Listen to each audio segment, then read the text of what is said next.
सरस्वती जी और उनकी बहू रश्मि के बीच एक दिन बहस छिड़ जाती है।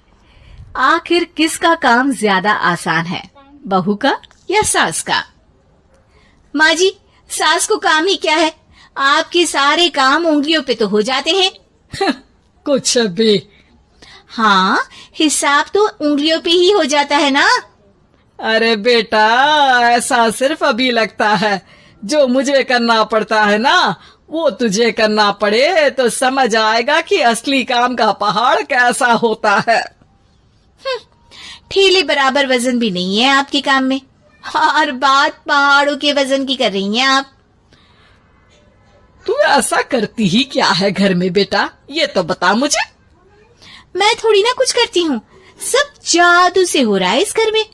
अरे एक दिन मेरा काम करोगी तो समझ आएगा। Okay okay, shut up. कल से मैं घर के काम करूंगी और तू मेरी जगह हर चीज का हिसाब रखना, ठीक है? ठीक है, ये भी कर लेते हैं।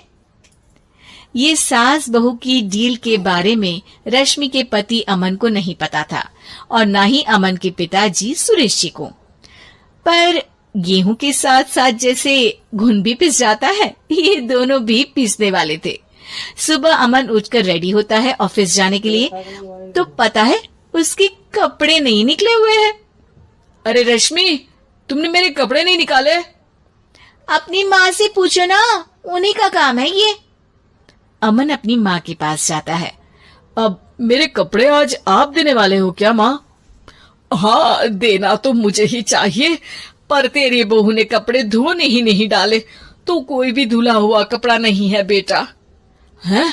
ऐसा क्यों? कपड़े तो धोने आप ही देते हो ना माँ? अरे बहू ने तुझे बताया नहीं, अब हम अदल बदल गए हैं, मैं अब बहू और तेरी बीवी सास। अमन परेशान हो गया। वो बिना इस्त्री के कपड़े पहनकर ऑफिस चला गया। सरस्वती जी अपने घुटने के दर्द के कारण झुककर घर साफ नहीं कर पा रही थी और ना ही खाना बनाना याद रख पाई।